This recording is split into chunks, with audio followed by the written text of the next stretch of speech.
ಆಸ್ತಿ ಇರ್ತಕ್ಕಂಥದ್ದು ಬೆಂಗಳೂರು ಮಹಾನಗರ ಪಾಲಿಕೆ ಒಳಗಡೆ. ಇದು ಆಸ್ತಿ ಬರ್ತಕ್ಕಂಥದ್ದು ಮಠದಳ್ಳಿ, ಅಂದ್ರೆ ನಮ್ಮ ಗಂಗೇನಹಳ್ಳಿ ಮಠದಳ್ಳಿಯ ಮುಂದುವರೆದ ಬಡಾವಣೆ ಇದು. ಗಂಗೇನಹಳ್ಳಿಯಲ್ಲಿ survey number 71B, 71C, 7D survey ನಂಬರ್ಗಳಲ್ಲಿ 1976ನೇ ಇಸ್ವಿಯಲ್ಲಿ ಜಮೀನು ಮಾಲೀಕರದ್ದು 1 ಎಕರೆ 11 ಗುಂಟೆ ಬಿಡಿಎನವರು ಭೂಮಿಯನ್ನ ಬಡಾವಣೆ ನಿರ್ಮಾಣಕ್ಕೆ ಭೂಸ್ವಾಧೀನ ಪಡಿಸಿಕೊಂಡಿರ್ತಾರೆ.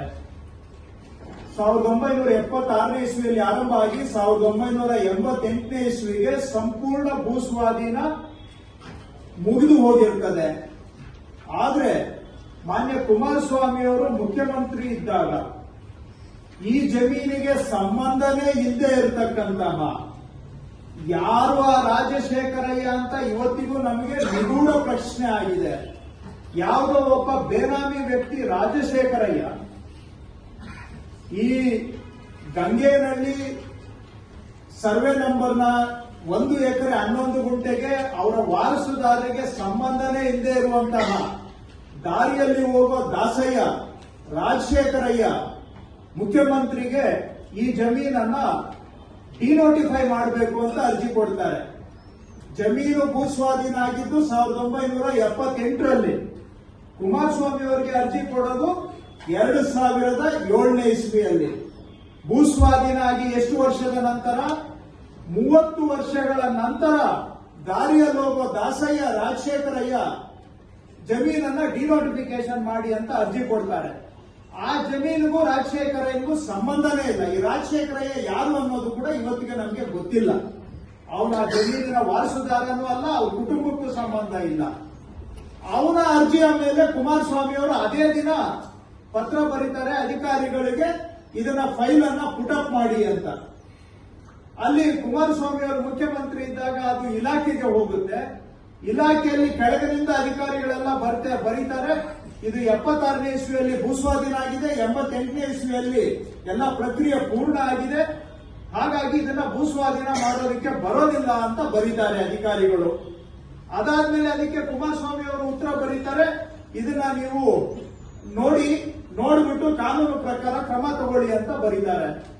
ಏತನ್ಮಧ್ಯ ಸ್ವಾರಸ್ಯಕರ ಸಂಗತಿ ಅಂದ್ರೆ ಈ ಜಮೀನನ ಅಸಲಿ ಮಾಲೀಕರು ಅವರ ವಾರಸುದಾರರು 21 ಜನ ಇದ್ದಾರೆ. ಆ 21 ಜನದ ಜೊತೆಗೆ ಕುಮಾರಸ್ವಾಮಿ ಅವರ ಅತ್ತೆ ಅವರು ಜಿಪಿಎಂ ಮಾಡ್ಕೊಳ್ತಾರೆ. ಯಾವ ಜಮೀನಿಗೆ ಯಾವುದು ಭೂಸ್ವಾಧೀನ ಆಗಿದೆ ಆ ಜಮೀನಿಗೆ ಕುಮಾರಸ್ವಾಮಿ ಅವರ ಅತ್ತೆಯವರು ಜಿಪಿಎಂ ಮಾಡ್ಕೋತಾರೆ. ಇದಾದ ಮೇಲೆ ಕುಮಾರಸ್ವಾಮಿ ಅವರ ಅವಧಿ ಮುಗಿಯುತ್ತೆ, ಅವರು ರಾಜೀನಾಮೆ ಕೊಡ್ತಾರೆ, ಸಮ್ಮಿಶ್ರ ಸರ್ಕಾರ ಬಿದ್ದೋಗುತ್ತೆ. ಕೆಲವು ದಿನಗಳ ನಂತರ ಮಾನ್ಯ ಯಡಿಯೂರಪ್ಪನವರು ಮುಖ್ಯಮಂತ್ರಿಯಾಗಿ ಬರ್ತಾರೆ. ಮಾನ್ಯ ಯಡಿಯೂರಪ್ಪನವರು ಇದೇ ಅರ್ಜಿಯ ಮೇಲೆ ಈ ಫೈಲ್ ಅನ್ನು ಪುಟಪ್ ಮಾಡಿ ಅಂತ ಬರೀತಾರೆ. ಫೈಲ್ ಪುಟಪ್ ಮಾಡುವಾಗ ಇಲಾಖೆಯವರು ಸ್ಪಷ್ಟವಾಗಿ ಬರೆದಿದ್ದಾರೆ ಇಂಗ್ಲಿಷ್ ಅಲ್ಲಿ. ಅವತ್ತಿನ ಪ್ರಿನ್ಸಿಪಲ್ ಸೆಕ್ರೆಟರಿ ಸುಬೀರ್ ಹರಿಸಿಂಗ್ ಅವರು ಜ್ಯೋತಿರಾಮಲಿಂಗಂ ಪ್ರಿನ್ಸಿಪಲ್ ಸೆಕ್ರೆಟರಿ ಏನ್ ಬರೀತಾರೆ ಅಂದ್ರೆ, as per para 8, this is a case where notification under 16(2) has been already issued and hence this is not a fit case for consideration for denotification ಅಂತೇಳಿ ಮುಖ್ಯಮಂತ್ರಿಗಳಿಗೆ file ಕಳಿಸ್ಕೊಡ್ತಾರೆ. ಅಂದ್ರೆ ಇದರಲ್ಲಿ 16(2) notification issue ಆಗೋಗಿದೆ, ಹಾಗಾಗಿ ಇದನ್ನ ಡಿನೋಟಿಫಿಕೇಶನ್ ಮಾಡಲಿಕ್ಕೆ ಬರೋದಿಲ್ಲ ಅಂತ ರಾಮಲಿಂಗಂ ಅವರು ಬರೆದು ಕಳಿಸ್ತಾರೆ. ಆದರೂ ಕೂಡ ಎಲ್ಲ ಇಲಾಖೆ ಅಧಿಕಾರಿಗಳು, ಅದರಲ್ಲೂ ಮುಖ್ಯಮಂತ್ರಿಗಳು, ಪ್ರಧಾನ ಕಾರ್ಯದರ್ಶಿಗಳು ಅವರು ಬರೆದಿರುವಂತಹ ಕಡತದಲ್ಲಿ ಬರೆದಿರುವಂತಹ ಅಭಿಪ್ರಾಯವನ್ನ ಗಾಳಿಗೆ ತೂರಿ ಯಾವುದನ್ನ ಡಿನೋಟಿಫಿಕೇಶನ್ ಮಾಡೋದಕ್ಕೆ ಆಗೋದಿಲ್ಲ ಅಂತ ಪ್ರಿನ್ಸಿಪಲ್ ಸೆಕ್ರೆಟರಿ ಬರೆದು ಕಳಿಸ್ತಾರೆ. ಅದ್ರ ಮೇಲೆ ಮಾನ್ಯ ಯಡಿಯೂರಪ್ಪನವರು ಬರೀತಾರೆ, ಭೂಸ್ವಾಧೀನದಿಂದ ಕೈ ಬಿಡಲು ಆದೇಶಿಸಿದೆ.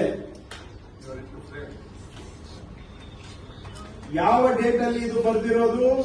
ಇವರು 2009-10ರಲ್ಲಿ ಬರೀತಾರೆ. ಯಾವ ಜಮೀನಿಗೆ?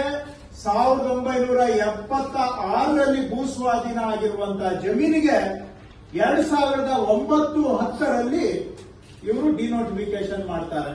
ಇವರ ಆದೇಶದ ಮೇರೆಗೆ ಸರ್ಕಾರದವರು ಇದನ್ನ ಡಿನೋಟಿಫಿಕೇಶನ್ ಆದ ಆದೇಶವನ್ನು ಕೂಡ ಹೊರಡಿಸ್ತಾರೆ. 1 ಎಕರೆ 11 ಗುಂಟೆ ಇಲ್ಲಿ ಡಿನೋಟಿಫಿಕೇಶನ್ ಆಗಿದೆ. ಇದೇ ಸಂದರ್ಭಕ್ಕೆ ಕಾಕತಾಳೀಯ ಅಂತಿರೋ ಅಥವಾ ಇದು ವ್ಯವಸ್ಥಿತ ಪ್ರಾಯೋಜಿತ ಆಲೋಚಿತ ಅಕ್ರಮ ಅಂತಿರೋ ದರೋಡೆ ಅಂತಿರೋ ಈ ಜಮೀನು ಯಾವುದು ಡಿನೋಟಿಫಿಕೇಶನ್ ಆಗುತ್ತೆ, ಡಿನೋಟಿಫಿಕೇಶನ್ ಆದ ಕೆಲವೇ ದಿನಗಳಿಗೆ 1 ಎಕರೆ 11 ಗುಂಟೆ ಗಂಗೇನಹಳ್ಳಿ ಸರ್ವೆ ನಂಬರ್ ಕುಮಾರಸ್ವಾಮಿ ಅವರ ಬಾಮೈದ ಹೆಸರಿಗೆ ರಿಜಿಸ್ಟರ್ ಆಗುತ್ತೆ.